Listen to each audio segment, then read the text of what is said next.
এই যে দেখেন মালটা, এগুলো 250 টাকা কেজি। এগুলো খুব সুস্বাদু, মিষ্টি এবং অনেক রস এগুলোর মধ্যে। আমি রিদন ঋতু, ছোটোখাটো শহরের ছোটোখাটো মানুষ। আমি আজকে চলে আসছি ঢাকার খুব পাশের জেলায় গাজীপুরে, আপনার শ্রীপুর উপজেলার সাতখামের গ্রামে। সেখানে আপনার একটি মালটা বাগান আছে, সেখানে আসছি। তো এই যে আপনারা দেখতেছেন যে এই যে মালটা, এই যে গাছে ধরে আছে মালটাগুলা, একটু দেখাও ভালো মতো আছেন। এই যে আপনারা দেখতেছেন, এই যে মানে বাগানটা মোটামুটি ভালো বড়ই, হয়তো 8 বিঘা জায়গার মধ্যে এই বাগানটা তৈরি করা হয়েছে। তবে আরেকটু কথা বলে দিই, এখানে কিন্তু ঢুকতে আপনার এই এন্ট্রি ফি আছে, টিকিট কাটতে হবে 20 টাকা করে। এই যে আপনারা দেখতেছেন যে প্রচুর মালটা গাছ এখানে, কিন্তু মালটা গাছে কই, মালটা তো বললো যে প্রচুর, কিন্তু মালটা কিন্তু দেখতেছি না। আর আপনারা এখানে চাইলে কিন্তু মালটা গাছ থেকে ছিঁড়ে নিতে পারেন।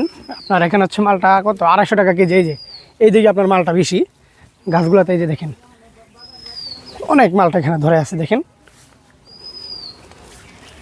অনেক মালটা।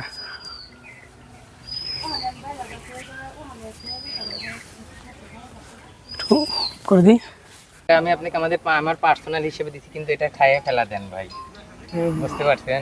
কারণ আমি একটা পরের ডিউটি করতেছি এখন আপনাদের জন্য। আমরা নিমু ভাই, আপনারা একটা ভিডিও বানাবেন, এই জন্য ভালো লাগে আপনাদের ভাই। শুনেন, তুমি কাটো না, নষ্ট হচ্ছে, একটা ফল দিয়ে দিতে ভিডিও আমরা চারিতে ভাগ করা আগে ইচ্ছা করেন, সমস্যা নেই। তাই বাগানের দায়িত্ব থাকে এই ভাই আমাদের আর কি একটা মালটা দিছে খাওয়ার জন্য, যে খাই আপনারা ভিডিও করেন, দেখেন যে আসলে মালটাটা কেমন। তো এই ভাই বললো যে মালটাটা মিষ্টি অনেক। এখন আসলে খেয়ে দেখার পরে বোঝা যাইব যে মিষ্টি না টক। কত টাকা কেজি বেছেন? 250, 250 টাকা। কি অবস্থা? মিষ্টি, মিষ্টি অনেক, অনেক মিষ্টি। একটু টেস্ট করেন। অবশ্যই আসিন, টেস্ট করে দেখ আগে, তারপর আমি টেস্ট করতেছি।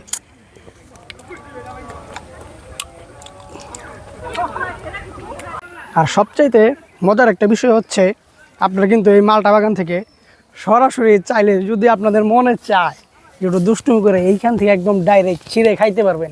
মানে যদি খাইতে মনে চায় খাইতে পারবেন, কোনো সমস্যা নাই, ঠিক আছে। এবং শুধু আপনারা যদি মনে করে থাকেন যেহেতু ধরে আছে শুধু মালটা বাগান, তা কিন্তু নয়। মালটা বাগানের পাশে আছে টিউলিপ ফুলের বাগান এবং হচ্ছে আপনার কমলা বাগান, সেইখানেও আমি আপনাদের নিয়ে যাব দ্বিতীয় পর্বে।